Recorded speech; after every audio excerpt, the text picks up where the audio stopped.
سے محبت کیوں کی جاتی ہے؟ علامہ ڈاکٹر اقبال لکھتے ہیں انسان کی فطرت میں ہوتا ہے، انسان کی فطرت میں ہوتا ہے کہ وہ خوبصورتی کی طرف مائل ہوتا ہے۔ بچے کی معصومیت کے اندر جب خوبصورتی دیکھتا ہے اس طرف لڑک پڑتا ہے،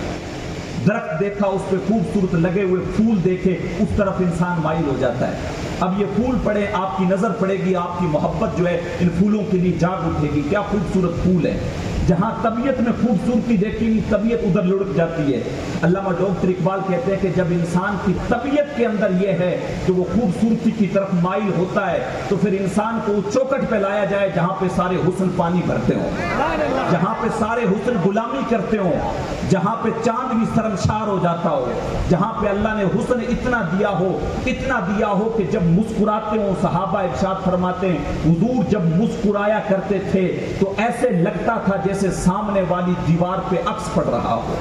اور جب باتیں یہ حقیقت میں صحیح روایتیں آپ کے سامنے بیان کر رہا ہوں، میں عربی عبارتیں بھی آپ کے سامنے، میرا اصول ہے میں ٹیبل رکھ کے کتاب رکھ کے پھر بیان کرتا ہوں، لیکن وقت اتنا زیادہ ہو چکا ہے کہ تفصیلی گفتگو کرنے کا وقت ہے نہیں، تو میں مختصر میں آپ حضرات کے سامنے جو ہے وہ بیان کر رہا ہوں۔ حضرت جو ہے ہند ابن ابی حالہ رضی اللہ تعالیٰ عنہ،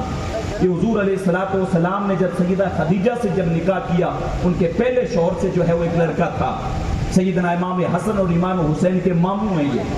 یہ حضور علیہ، ان کی نظر ایسی تھی کہ جب کسی چیز کو دیکھتے تھے تو صرف ظاہری اعتبار سے نہیں دیکھتے تھے بلکہ باطنی اعتبار سے بھی اس کا مطالعہ کرتے تھے۔ تو حضور کا حسن انہوں نے دیکھ رکھا تھا۔ بات ضمناً آ گئی تو عرض کرتا چلوں، اللہ نے اپنے جتنے بھی انبیاء کرام کو دنیا کے اندر مبعوث کیا ہے ان کو ظاہری حسن بھی عطا کیا، ان کو باطنی حسن بھی عطا کیا ہے۔ اللہ کا کوئی ایسا پیغمبر نہیں گزرا ہے کہ جو لولا یا لنگڑا یا کانا ہو۔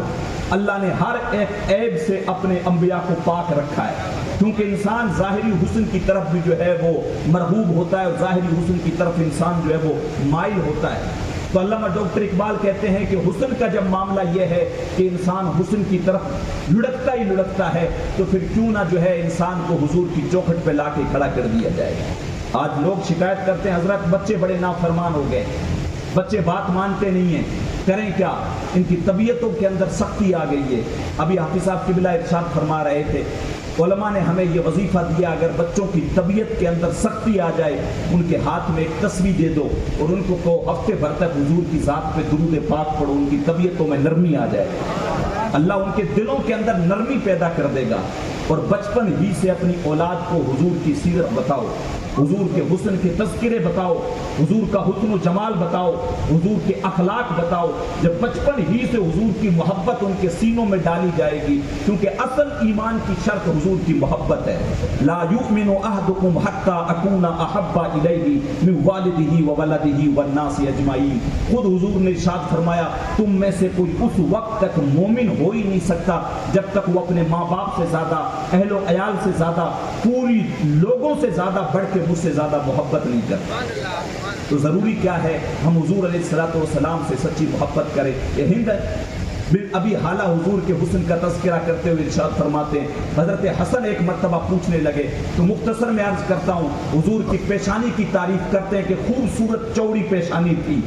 گردن کے بارے میں بیان کرتے ہیں کہ گردن ایسے تھی گویا لگتا تھا چاندی ہو، چمکتی ہوئی چاندی ہو، آنکھیں ایسی تھیں صاف و شفاف بڑی آنکھیں، اندر جو کالا حصہ ہوتا وہ ایک دم سیاہ کالا، جو سفید حصہ ہوتا ہے ایک دم سفید۔ اور حضور علیہ الصلوۃ والسلام جب چلتے تھے تو ایسے لگتا تھا اونچائی سے ڈھلان کی طرف آ رہے ہیں، جب قدم اٹھاتے تھے مضبوطی کے ساتھ قدم رکھتے تھے، مضبوطی کے ساتھ قدم اٹھاتے تھے، گھسیٹ کے پاؤں نہیں چلتے تھے۔ حضور علیہ الصلوۃ والسلام کے ایک ایک پہلو کو بیان کر رہی ہیں، کہا اللہ نے اتنا حسن دیا تھا جب مسکراتے تھے تو سامنے والی دیوار کے اوپر عکس پڑتا تھا۔